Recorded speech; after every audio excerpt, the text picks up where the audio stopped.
A gente é uma empresa super em crescimento, então o tempo todo está mudando. Se a gente não conseguir, com as pessoas que estão chegando, ouvir a opinião delas, concordar e discordar, aprender com isso e crescer, a gente não consegue ter essa cultura que continua performando, né, gerando esses resultados que a gente gostaria de chegar.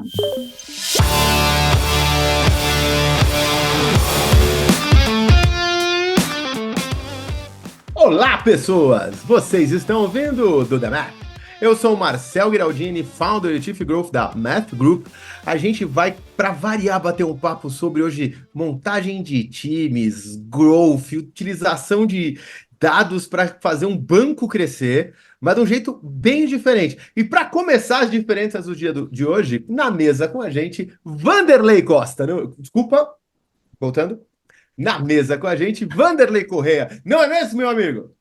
Tudo bom, Marcel? Prazer estar com vocês aqui nesse bate-papo, né, para a gente falar sobre muita tecnologia, muita inovação aqui, participando e aprendendo com vocês aqui, né? Nossa convidada é a Marielle Paiva. Hoje ela está no Neon. Ela está Partner em Growth Director do Neon. Mas a gente vai falar muito mais disso. A gente vai falar de uma pessoa de todo o processo de carreira dela, é a nossa pauta de hoje. E para me ajudar com isso, Fabiana Amaral. Muito bem-vinda às duas. Obrigada, Marcel. Estou aqui sempre empolgada, um papo interessante, com uma pauta diferente. Um prazer estar aqui com vocês. Gente, super obrigada aqui também pelo convite, empolgada aqui com o papo de hoje.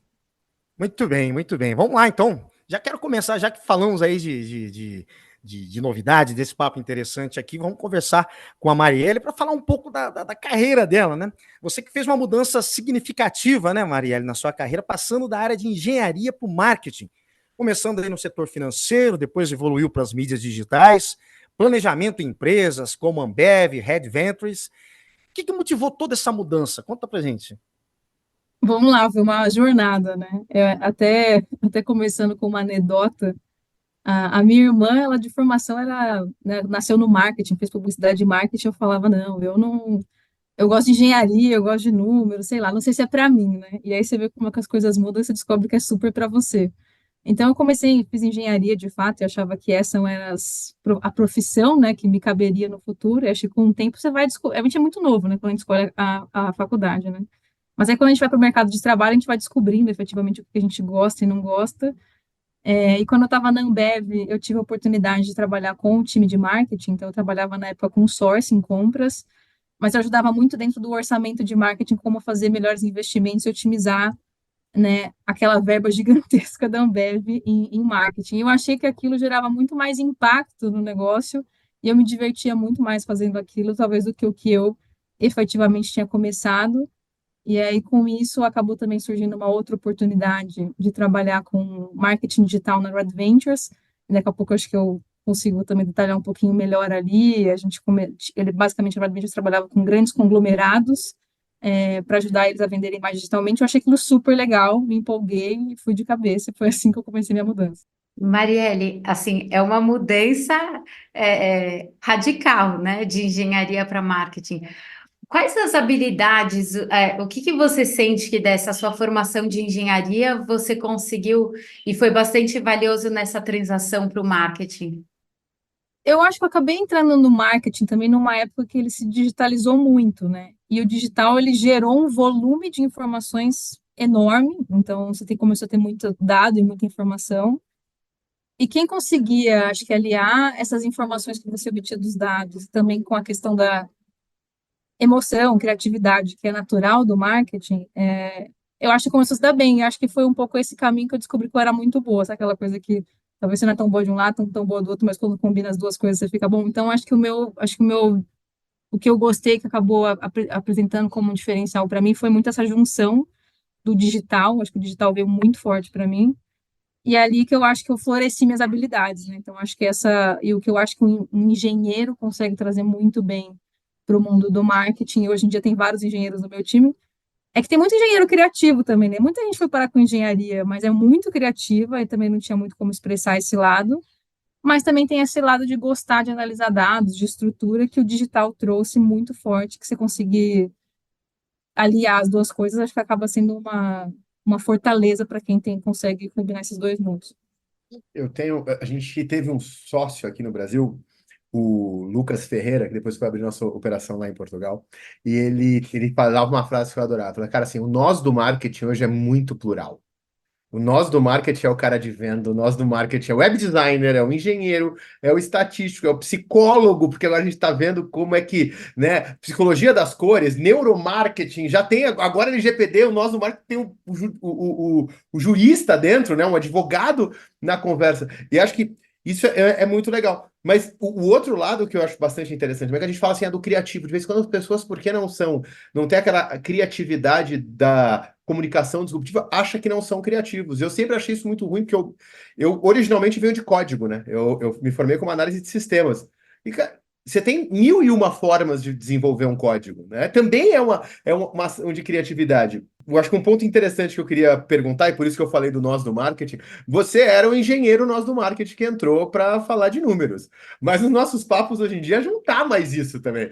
Já tá ali quem tá olhando conversão, marca, né, posicionamento. Essa transição das tuas competências, como é que foi? Foi mais natural ou foi algo que você teve que ir se esculpindo ao longo do tempo? Eu acho que existe as duas coisas no sentido de eu fui me esculpindo, então eu fui obviamente estudando. Eu não, como eu não tive a educação formal, né, vamos dizer assim, então você acaba correndo muito atrás de cursos. E tem muito, na verdade, tem muitos cursos muito interessantes assim no mercado como um todo hoje em dia, que expõem, então você tem que ir se lapidando, conhecendo pessoas que já estão na área, então ter a experiência e trabalhar com essas pessoas e aprender com as pessoas, né, que estão ali fazendo também vale muito. Então, por exemplo, de marca, eu aprendo muito com o time, assim, eu troco muito com eles, mas porque o que que você está pensando quando você está fazendo isso? Então, não tem como ser um processo que você não tem que ser, você tem que ser intencional na sua busca. Acho que ir ali no flow também só é muito difícil, dado que você também não teve essa, ou você não teve essa formação, como eu falei, né, de forma, não vou falar adequada, né, mas eu falei, de forma, lá quando você definiu a sua profissão, né, a sua carreira no sentido de faculdade, você não teve ela formal, mas você consegue ter ela de forma indireta. Mas de forma indireta também, se você não construir uma fundação e ter essas trocas, ela é muito difícil. Então, você tem que ir um pouco nesses dois caminhos: experiência, testar, aprender com os outros, e buscar se solidificar nesses conhecimentos. Então, hoje em dia, eu ainda estou num crescimento de conhecimento de marca, posicionamento, princípios, enfim, uma série de questões que acabam vindo com isso, sobre como você aplica isso dentro da sua empresa, ou que tipo de imagem você quer apresentar. Acho que tudo isso ele acaba indo até para um caminho de psicologia que hoje em dia eu gosto pra caramba também. E, Marielle, achei muito legal como você une essa parte da importância da cultura e a capacidade tecnológica, né? E você falou colocar a tecnologia no meio. A gente fala muito na MET, que é isso, a tecnologia ela é um meio, né? Ela não é o fim. Você tem uma coisa que a tecnologia pode potencializar, pode acelerar, etc., mas essas definições ali são importantes da empresa ter. Então, mais uma coisa que eu queria explorar, justamente nisso que você falou, considerando, né, a importância da cultura e da capacidade, como que você, assim, quais são as coisas que você falaria para as pessoas que nos ouvem, de qual é a forma de identificar e promover essa cultura, né, que valoriza essa inovação e também essa adaptação às mudanças, né? O que que você daria de dicas ali para quem nos ouve? Nossa, essa eu acho que é uma pergunta difícil. Eu acho que eu vou falar o que a gente tem tentado aqui e tem funcionado em alguns momentos super bem, outros a gente também quebra a cabeça e refaz. Então, acho que as coisas que a gente tem, o que eu posso dar de dica, que é o que eu vi funcionar até agora, é ter um grupo que você tenha abertura de discussão, né? Então, é muito difícil, na verdade, a gente às vezes falar a nossa opinião e talvez ser contra outras pessoas. É um ambiente de pressão, então acho que a gente tem sempre um receio, às vezes, de ter essa transparência nas discussões, mas é muito importante, especialmente num grupo de liderança que tem essas discussões abertas de isso aqui está funcionando, isso aqui não está, isso aqui eu estou com receio, isso aqui eu não estou, ou não concordo, mas vamos seguir assim, né? A gente fala muito do disagree and commit, né? Acho que todo mundo fala muito disso, de discordarem. Tudo bem, tá tudo bem discordar, mas tem que se comprometer depois sobre aquilo que a gente colocou aqui no papel. Então, acho que essa abertura da liderança de conseguir expor essas dificuldades e que com isso, quando a liderança faz, os times também começam a fazer, isso vai reverberando, para mim tem sido, acho que a coisa mais relevante que a gente tem feito. Isso não significa que é perfeito esse processo, porque muitas vezes não concordo, não dá certo, mas eu acho que é a melhor forma de evoluir. Então, dado que sim, tem muita gente entrando e saindo ao mesmo tempo, a gente é uma empresa super em crescimento, então o tempo todo está mudando. Se a gente não conseguir, com as pessoas que estão chegando, ouvir a opinião delas, concordar e discordar, aprender com isso e crescer, a gente não consegue ter essa cultura que continua performando, né, gerando esses resultados que a gente gostaria de chegar.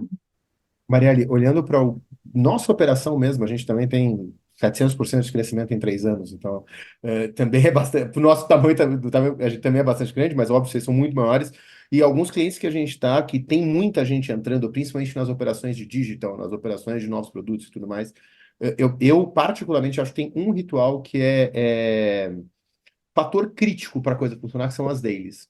De vez em quando tem gente que acha isso irrelevante, mas eu percebo, pelo menos aqui, a coisa é literalmente fator crítico de sucesso. Você vê que as pessoas passam a se alinhar, elas passam a se conversar, elas passam a conseguir fazer alinhamento mais rápido, é mais fácil para alguém entrar no time quando esta rotina tá. Vocês estão num crescimento muito grande numa empresa que está tentando fazer de algo diferente no mercado, então assim, é difícil até as pessoas terem um paralelo. Não, eu já vim do tal banco, não, é diferente o que vocês querem fazer. E a minha pergunta fica: tem algum ritual que você entende nesse processo de crescimento tão grande que mantém a cultura crescendo junto e não a cultura sendo algo que fica para os antigos? Tem algum assim? Sim. Acho que foi um bom ponto, né? Que eu falei muito sobre discussão, ter esse espaço ou de como você troca, né, com as pessoas. No passado a gente tinha muita dele, muita reunião, tá? Mas acho que chega um ponto que as pessoas falam assim, gente, eu fico o dia inteiro em reunião, não dá mais, insuportável, tem muita reunião. Também faz uns 2 anos que a gente começou muito um processo de ter conversas mais assíncronas, que a gente fala. Isso está sendo até um grande desafio, mas que hoje em dia acho que a gente já conseguiu superar essa barreira. A gente hoje em dia está aprendendo muito como a gente misturar as duas coisas. Então, não só ter daily, que é importante para ter a discussão, a troca mais rápida entre as pessoas. Eu falei, você já responde com B, e as coisas são mais reverberantes, mas também é importante estruturar seu pensamento e colocar seus pontos em documentos. Então, hoje em dia, a gente faz muito um processo documental. Isso cresceu muito na empresa. Então, eu lembro que lá atrás era 1, 2, 3 documentos para reunião do comitê executivo, né? Hoje em dia, não. Realmente, qualquer ideia, qualquer ponto, a gente acaba fazendo um documento, colocando mais claro do porquê eu acredito, do porquê eu não acredito, qual que é aquele contexto.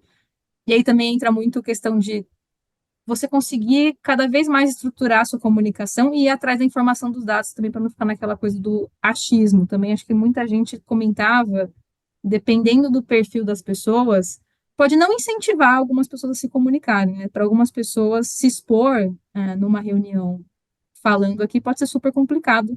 Por exemplo, alguns perfis de engenheiros não se sentiam à vontade de conversar ali na dele, acabava aceitando o que aconteceu, aí depois saía da reunião e falava, putz, mas não era bem assim.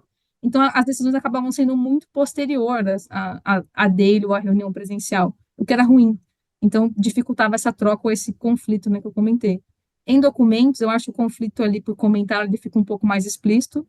Tem que tomar um cuidado também de repente, tem 5 milhões de comentários no seu documento, você nem conseguiu ainda absorver tudo aquilo, então por isso também que tem que casar com reuniões, não vou falar nem presencial, porque não necessariamente presencial, mas de vídeo, síncronas, para você conseguir ter essa troca. Então, eu diria que o ritual que a gente usa muito são essas duas ferramentas de documento e reunião síncrona. Marielle, é muito legal a forma que você fala, que no fim é isso, né? É achar esse ponto de encontro, esse meio do caminho entre quando a gente lidera times, a gente sabe, tem perfis diferentes, é bem isso. Às vezes, numa reunião específica, a pessoa não sente a vontade de fazer, de colocar uma ideia, e depois ela tem uma mega bagagem, mas ela não colocou, e aí, né? E aí vira um. Então é legal isso, e é bem diferente, acho que do que outras empresas fazem. E é interessante o que você falou também, né? Eu acho que teve, principalmente na pandemia ali, veio um boom de milhões de reuniões. Aí você fala, tá, em qual é o momento que eu vou sentar e vou trabalhar? Porque parece que você fica em reuniões eternas. E aí todo mundo começou a falar aquela coisa tipo, tem reunião que poderia ser um e-mail, porque você não precisa colocar 1 milhão de pessoas ali para, né, para usar aquele tempo que elas não vão contribuir para aquela reunião, né? Então, acho que teve um amadurecimento também, né, das empresas. Acho que você pegou exatamente o ponto, porque até você falou na pandemia, a Neon ainda vive num ambiente 100% remoto. Então, é como se a gente ainda vivesse na pandemia. Ninguém é obrigado a ir para o escritório, tem pessoas em outros países. Então, eu acho que agora que faz 4 anos, né, que a gente está nesse processo, por isso que eu senti que os últimos 2, 3 anos da Neon acabou tendo muito esse amadurecimento de como a gente não faz só reunião, porque até tem gente que fala, né, até o café virou reunião, para eu conseguir tomar um café, fofocar com alguém, eu tenho que marcar lá na agenda. Marca no Então, as Outlook. pessoas ficaram meio cansadas de ter esse síncrono, e como a gente está nessa, não falo, mas a pandemia acabou, mas a gente continua nesse modelo, acho que ele conseguiu agora ter essa evolução e mais essa consolidação sobre como a gente faz, dado que nem todo mundo consegue ir lá no escritório trocar uma ideia. Eu quero aproveitar essa coisa é digital, mas a vida não é só o digital, só o item, para voltar para a jornada que a gente estava falando, porque eu acho que tem aquela coisa de vocês são um banco 100% digital. Ok, eu acho que isso não precisa mais explicar o que que é, né? Inclusive, a gente costuma falar quem é, né, da empresa, mas acho que a gente não precisava, no como da abertura, apresentar o Neon, desculpa, né? Acho que as pessoas que estão aqui ouvindo um podcast sabem quem é o Neon e que é um banco digital.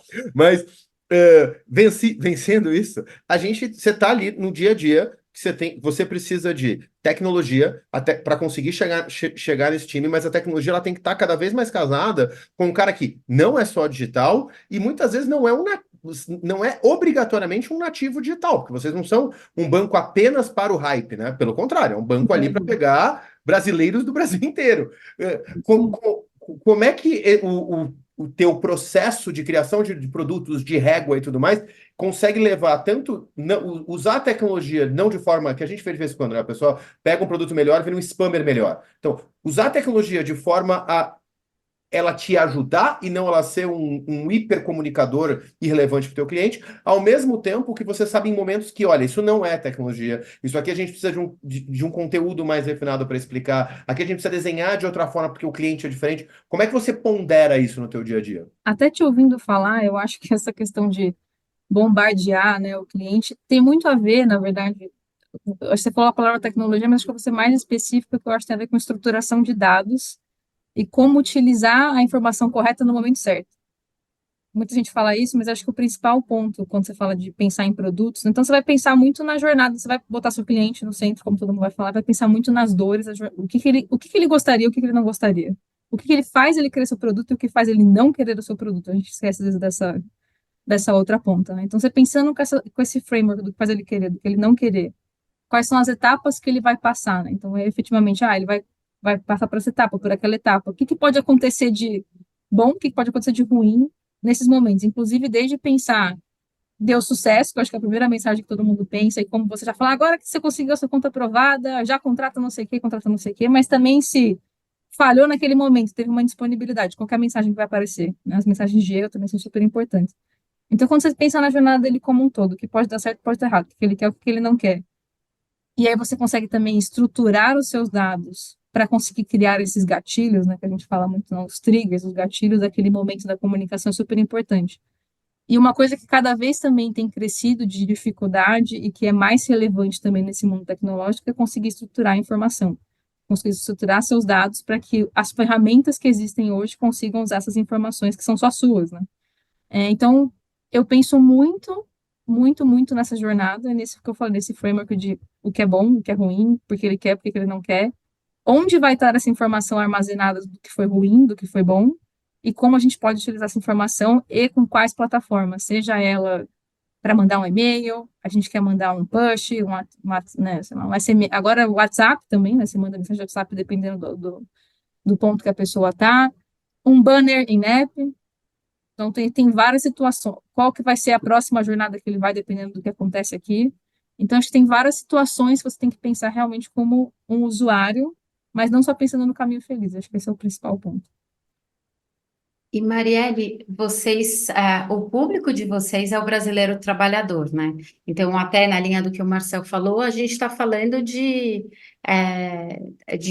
tem uma diversidade muito grande também nisso. E Sim. vocês, 100% digital, tem outros desafios ali que vocês passam, né? Então, como que a Neon aborda esses desafios? Como que vocês fazem? Qual é a leitura de vocês? Como são esses acompanhamentos?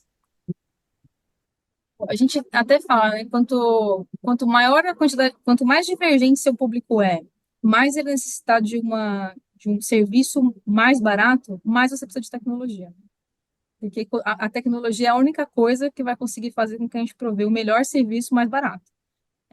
Então, a gente até tem uma inspiração grande na Amazon de conseguir reduzir o nosso custo de servir com mais tecnologia. A gente fala que a gente tem que ser o melhor em custo de servir, a Neon tem essa proposição de ser, de fato, ter uma estrutura de custo muito reduzida para conseguir fornecer o melhor serviço ao mais baixo custo possível.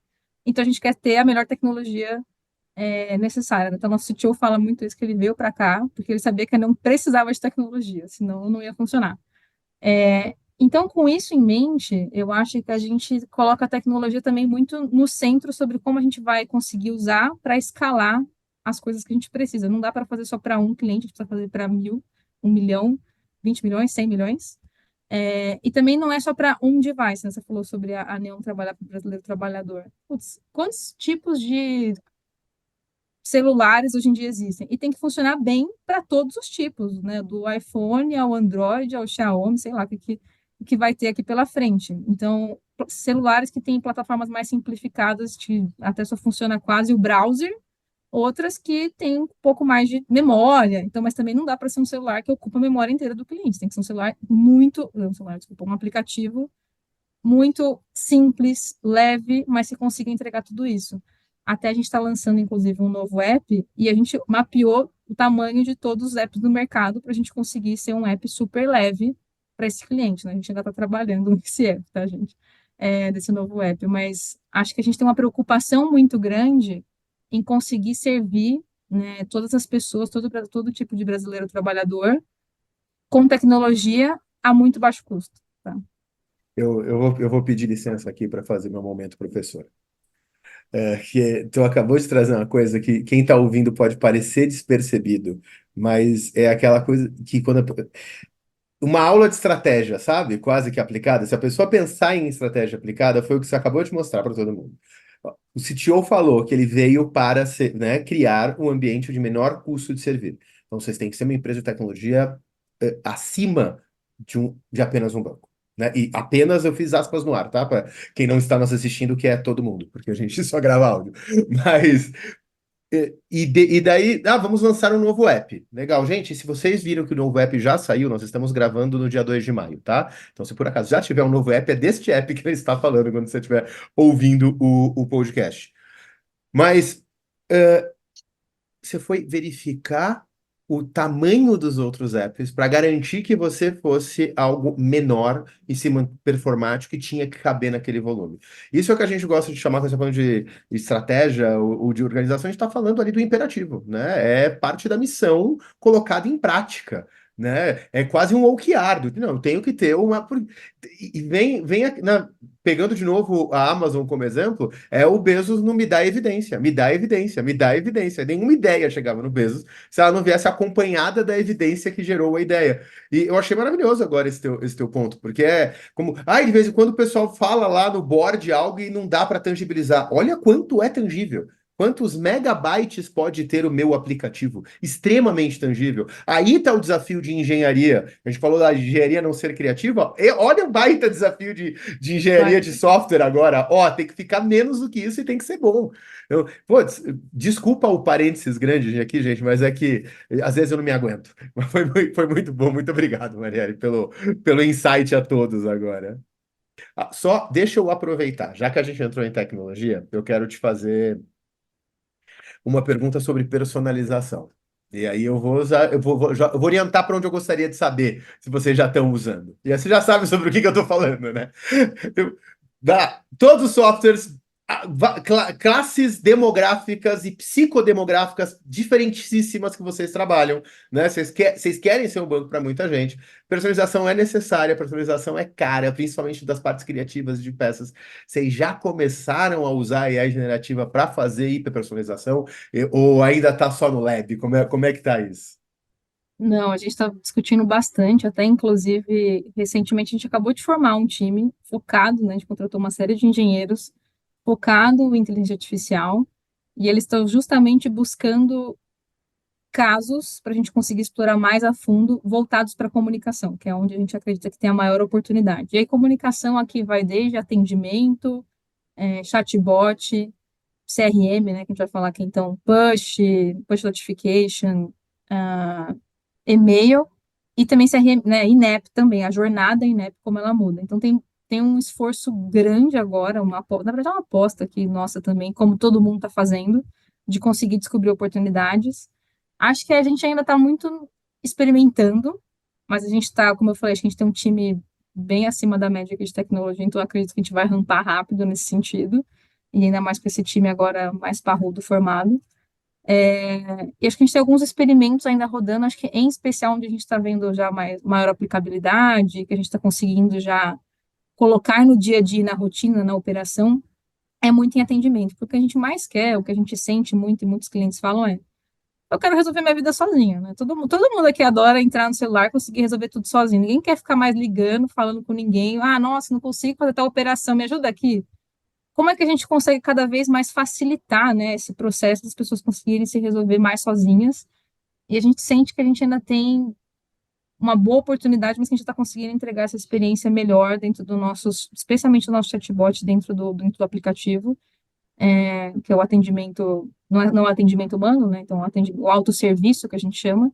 E esse autosserviço está sendo muito melhorado agora, porque a pessoa consegue falar: putz, queria fazer tal coisa, ele já dá todas as instruções, ou até já, e quem sabe no futuro a gente até consiga fazer a operação dentro desse autoatendimento. Hoje em dia ainda não, mas acho que a gente está apostando bastante que é ali que vai ter a diferença. Você falou bastante de personalização, essa é outra coisa também que a gente acredita muito no sentido de, acho igual o Uber fala lá, putz, se você pedir Uber agora, vai ser mais barato. Quem sabe a gente vai conseguir também fazer, olha, você tem aquela sua conta para pagar, posso pagar por você aqui? Sim, já sai pago, entendeu? Então, acho que assim, vai ter bastante coisa no futuro que talvez seja até mais conversacional a sua experiência com o banco. Acho que isso a gente também vai poder encaminhar para um sentido assim, mas acho que ainda tem bastante evolução para fazer. Acho que a gente está um pouquinho mais experimentando ainda. Você falou sobre resolver sozinha. Eu lembrei de um papo que eu tive com um amigo meu, Fernando Pompei. Ele trabalhou com o time de atendimento no Santander, depois ele foi diretor de uma empresa de call center cujo objetivo era, sim, a gente não quer ter turnover. Ele queria ter, o pessoal tinha que ficar e fazer carreira. É muito legal, agora ele tá numa outra empreitada, mas estou trazendo isso porque há uns 3 anos atrás a gente estava conversando, ele falou o seguinte: cara, o digital está sendo tão bom na vida das pessoas que a gente precisa que o time de call center hoje, o time na hora que vá para o atendimento humano, mude o mindset. Porque você vai no atendimento humano, você está ligando, você já parou para ligar. Você não quer ficar 2 horas e meia Você já falando com está a máquina, acabando, já. e tem um, e tem dois, e tem... Você já desligou seu modem? Já. Ele já desligou o modem. Ele já fez. Manda direto para o nível 3 para resolver, porque é o que vai acontecer. Então, porque tá ficando tão bom. E eu acho que a gente já tá um pouco nesse momento, né? Que eu não sei. Agora eu vou perguntar para o Fabi e para Marielle. Eu não tenho mais a paciência para falar a verdade. Eu tenho que ligar para a operadora de qualquer coisa e ficar 2 horas. Cara, eu não quero. Eu deixo eu quero fazer. Eu tenho vontade de fazer um bot para mim. Mas na hora que um ser humano atender, traz para mim de verdade aqui, porque eu não quero mais ficar ouvindo isso aí. Vocês acham que a gente está caminhando para esse lado mesmo? Do telefone vai virar. Porque as pessoas já não querem, né? E aí, se elas ligarem, vai ser direto nível 3, direto o especialista? O telefone é a última instância, né? E as pessoas querem resolver tudo o máximo possível. Marcel, assim, na minha percepção, é muito isso. As pessoas, elas querem ter mais autonomia. Isso já vem faz algum tempo, né? É autonomia e propriedade para buscar, para pesquisar, para ver o que elas se interessam, para comparar, né? Não tem mais isso de só ter uma única fonte de informação. Vide OpenAI também, né? Então, assim, e muitas outras coisas que já vieram há mais tempo, né? Vamos pensar antes da internet. Você queria uma informação, você ia procurar na Barça, na Verdade. enciclopédia, para saber alguma coisa. E aí, de repente, tem um mundo aberto. Né? E depois disso ainda tem uma série eu acho que cada vez mais as pessoas estão mais empoderadas, elas valorizam isso, porque elas não querem ter que voltar a estacar zero, né? E com toda a tecnologia que está disponível, é, não sei se todas as pessoas, mas aí me colocando, né, justamente por trabalhar com isso, eu fico inconformada se não tem uma personalização, se eu vou ter que ligar para o banco, pô, o cara tem meu telefone. em cima do número que está ligando, ele tem que saber absolutamente tudo. Ele não precisa falar, olha, coloque aqui, agora eu vou transferir para outra área. Você faz tudo de novo? Eu quero ter um ataque histérico com essas coisas, né? Então, sim, eu acho que quando chega no momento da ligação, assim, acho que as empresas estão cada vez mais empenhadas em criar o melhor ambiente digital para o cliente navegar da forma que ele quer, esse olhar cuidadoso de vai ser no momento que ele quer, do jeito que ele quer, eu vou aproveitar esses dados, como a Marielle comentou ali, né? Eu preciso ter uma estrutura muito boa e inteligente de dados para saber a hora certa de usar e quais dados, né? Então, e hoje as tecnologias permitem isso, né? Então, claro que de repente você tem algum ponto de encontro ali que realmente precisa ser nesse offline, digamos assim, né? Mas eu vejo que o caminho é bem esse. E para esse momento que vai ser uma ligação que seja impecável. Porque você já tem todas as informações daquele cliente, você já sabe tudo o que ele passou para chegar naquele momento e pegar o telefone. Então, assim, aí é uma baita oportunidade de tirar a fricção. De você não dar a sensação de que porque o cara fez uma ligação, ele voltou para estaca zero. Não, ele tem que estar no passo 10, justamente porque ele já passou por toda a parte online, né? Então, a meu ver, esse olhar contínuo entre o digital e o não digital, ele não pode estar desconectado, porque senão você vai dar esse pênalti, vai jogar o cara estaca zero de novo porque ele ligou qualquer coisa assim, e aí eu acho que é uma penalidade que muitas pessoas já estão bem menos dispostas a aturar do que antigamente, né?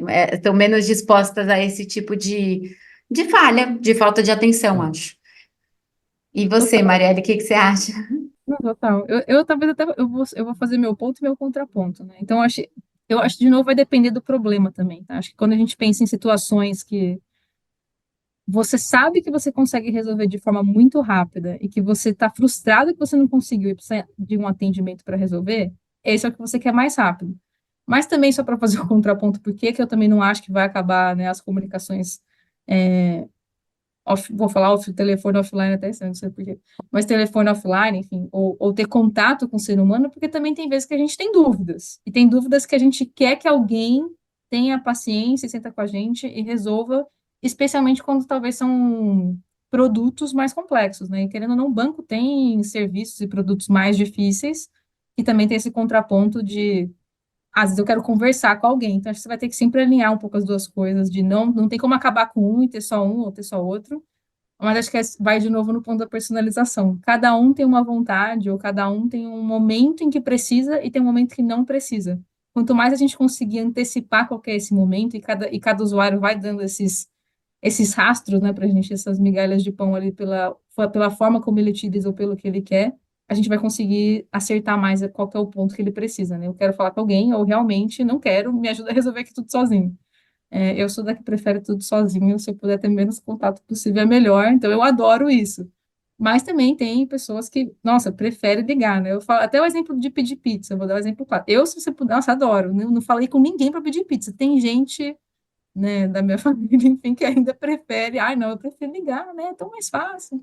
Eu falo, não é para mim. Não, não é mais fácil, né? Não acho mais fácil, mas Não, é, tem isso, mas eu acho que tem uma coisa assim da gente se adaptar e entender. É que me parece que as pessoas estão muitos usuários que gostariam de falar, cara, eu sempre já sei, já fiz essas partes. Me pula, por favor. E talvez a personalização vai entrar num nível da jornada dele. Não, a triagem de atendimento quando chega este cliente não vai ser não, ele é black, ele é gold, não. Este cliente aqui, ele é o cliente nativo digital. Esse cara já fez o básico, já passa ele para frente. Esse cliente aqui, ele tá na nossa customização de quase digital, passa põe no nível 2. Aqui tem aqueles que precisam de auxílio, coloca no nível 1. Então, quando a gente fala de hiperpersonalização, o que eu percebo que a gente vai poder começar a ter a partir de agora os ativos de comunicação, como você disse, e a gente concorda embaixo, convido as pessoas a ouvirem o papo que a gente teve com o Thomas Rigazzi da Salesforce, que ele trouxe vários exemplos hoje de hiperpersonalização usando a plataforma. Mas, além disso, tem toda a jornada mesmo. Talvez a jornada pré-desenhada não sirva mais para aquele usuário, mas para aquele outro sirva. Então, a gente tem que começar a mudar a jornada em si. O que, no caso de vocês, me parece assim, fator crítico, né? Porque quanto menos você puder colocar para aquele usuário, mais leve vai ficar, mais performático vai ficar e menor vai ser o custo de servir. Mas, perguntando em tudo isso, a gente falou um monte de custo de servir. Tem uma pergunta que a gente vai fazer para todo mundo. E eu estou fazendo ela antes de encerrar o programa hoje. Eu quero te perguntar outra coisa, eu quero voltar para a carreira ainda. Mas, então, deixa eu te fazer essa pergunta ainda mais sobre o business, já que a gente entrou no business. Qual é o indicador que você olha no dia a dia? Ou quais são os indicadores que você olha no dia a dia? Além de custo servir, ótimo. Muita gente talvez espere, né, que a gente fala, eu olho muito marketing e tal, falo CAC, mas hoje em dia eu estou muito focada, na verdade, em dois indicadores principais aqui, que é tempo de payback, né? Então, o tempo que um cliente leva para a gente conseguir ter o retorno, né, sobre aquele investimento que a gente fez para adquirir o cliente. Então, um novo formato aí do LTV sobre CAC que muita gente usou, mas aqui tempo é um fator super relevante e transacionalidade. E eu acho que isso é um ponto importante, porque acho que diferente de outras indústrias, né, então e-commerce ou varejo, em que você investiu um dinheiro para trazer cliente, esse cliente já fez compras, você já consegue enxergar isso. O banco, na verdade, ele não ganha dinheiro imediatamente, ele depende, na verdade, do quanto você está engajado e transacionando dentro do banco para começar a ter esses retornos, né? Então, para a gente acompanhar, e eu acompanho muito mesmo, a atividade do cliente e o tempo de payback tem sido as duas coisas que eu acompanho agora na viúva. Eu não sei se é claro Nossa, esse conceito, mas né, até me Eu, ajuda eu ia, aqui. eu ia te perguntar, o tempo de payback é um conceito bem de vocês. Então, não é só você continua olhando o CAC, mas não é só o CAC, né? É em quanto tempo aquele CAC se pagou, é isso o tempo do teu payback? Quanto tempo ele retornou aquilo pro banco, é isso? Exatamente, exatamente. Então, acho que CAC é uma métrica que você consegue ver muito rápido, né? Então, você no seu dia um, ali no momento por dia, por mês, você está vendo tudo isso. Só que eu falei, a gente é um banco, a gente depende de transação, a gente não ganha dinheiro porque você abriu uma conta na Leon. Então, para a gente não faz só sentido acompanhar o CAC, a gente quer entender como é que tem sido esse tempo, essa vida do cliente com a gente. Então, vai atividade, quais são as atividades que ele tem transacionado, comprado, utilizado, Pix, cartão de crédito, enfim, tudo isso. E aí tudo isso vai somando ali no retorno que a gente vai ganhando desse cliente. Então, em quanto tempo demora para isso acontecer? E aí tempo eu acho que métrica diferente do que talvez muitos usem, que é mais o LTV sobre o CAC, é porque o LTV sobre o CAC ele é um ratio fixo, né? Então, ele é uma divisão, pode ser 5, pode ser 10 vezes, mas em quanto tempo? Tá bom, o seu LTV sobre CAC é 10 vezes, mas você vai demorar 5 anos? A gente não tem esse tempo. 5 anos não dá tempo da gente conseguir esperar. Então, a gente precisa saber realmente o tempo que isso leva para conseguir balizar o nosso growth. Então, putz, a gente está com um tempo de retorno bom, o cliente consegue se pagar muito rápido, cresce mais. Ó, agora, talvez seja a hora de esperar um pouco mais, a gente precisa focar mais em rentabilização, entender mais essa atividade do cliente que precisa aumentar para a gente conseguir crescer de novo. e Marielle, a transacionalidade, no outro ponto que você colocou, né? O tempo de payback é maravilhoso, a forma que vocês olham e a forma que você colocou, que eu acho que é isso, não é eternamente, né? Então tá aí mais um ponto legal para não se prender só ao número, mas olhar qual é esse número, mas em quanto tempo, né? Isso é essencial. E no caso da transacionalidade, ela também te responde muitas outras coisas, né? Porque você está falando ali de engajamento, de principalidade, né? Que é o quanto presente na vida daquela pessoa você tá, de acordo com todas essas informações que vocês têm lá. Então, certamente isso é muito, muito, muito rico. Quando você olha aí para os indicadores, principalmente como a Neon, que vem crescendo pra caramba, né? Não, com certeza. Acho que todo mundo está falando muito de principalidade, né? Acho que eu nem trouxe esse tema, mas sim, né? Acho que a gente quer ser o banco principal das pessoas que estão com a gente, né, no Neon. Mas eu acho que para a gente conseguir conquistar esse lugar de ser o principal para as pessoas, a gente tem que acompanhar exatamente o que elas têm utilizado, quais são os produtos, como é que tem sido essa vida dela e em quanto tempo ela demora, porque você concorda também que se você abriu sua conta hoje, sua experiência foi péssima, você já foi embora, assim, a gente perdeu o timing. Hoje em dia a concorrência está muito forte, então se você perde esse timing, Ou se você não está vendo que está abaixando a transacionalidade antes dela parar e consegue agir sobre isso, cada vez mais a gente vai perder cliente, né? Então, não é o que a gente quer chegar. Então, acho que é por isso que a gente tem esse tipo de acompanhamento, para, de fato, chegar a ser principal e conseguir também ter esse input para, né, abastecer o nosso crescimento, que a gente fala muito. E Marielle, te falei que eu ia mudar. A última pergunta eu ia te fazer uma diferente. Toda vez que a gente traz alguém aqui cuja carreira ela mostra uma mudança de desafios mas mantém um crescimento constante ao longo do tempo, e a gente muda a pergunta. Eu vou até para citar aqui para quem quiser ouvir mais dessas e está chegando aqui, vale e olhar o podcast que a gente gravou com a Chris Holzer do Ed Motors, o que a gente gravou com a Thaís Settenberg, e a Thaís hoje do Mulheres do Growth, mas na época Quinto Andar e tudo mais, e com a Ieda Ribeiro, que hoje é a gerente de marca da Nespresso, mas minha amiga na época de Microsoft, ela era a pessoa de Windows da Microsoft. Então também saiu ali das exatas e acabou indo para o mercado que, em tese, é mais de criatividade, mas a gente falou de número aqui o tempo inteiro também, né? Então, que dica você dá para quem está olhando e fala, cara, eu tô gostando dessa coisa mais, vamos dizer assim, end-to-end, que agora o nome não pode mais falar generalista, né? Eu tô gostando dessa coisa da end-to-end, de entender o todo e tudo mais.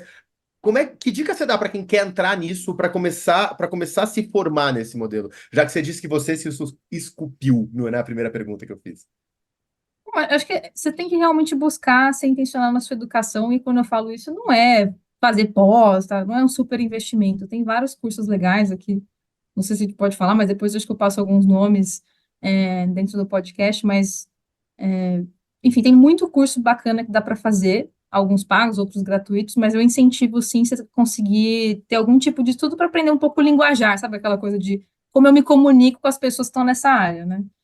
E a segunda coisa é começar a procurar oportunidades internamente dentro da sua empresa, porque sempre tem alguma coisa acontecendo que você pode colocar um outro framework, né, um outro formato de enxergar aquilo com um viés da área que você quer ir. No caso, eu vou falar de marketing. Então, como é que você coloca aquele viés dentro daquilo que você está trabalhando? Eu, no caso, estava trabalhando com compras, como eu falei na Ambev, ou seja, um mundo nada a ver.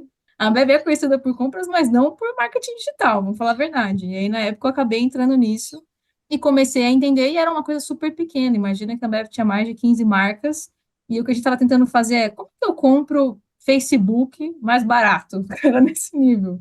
E a gente percebeu uma intersecção, cada agência está fazendo a compra, se a gente colocar tudo na mesma conta, o Facebook vai ver que a gente tem um volume maior e vai ter uma conta para atender a gente. Coisa simples, assim, mas que era meio impensável na época, vou dizer assim, não era tão disseminado.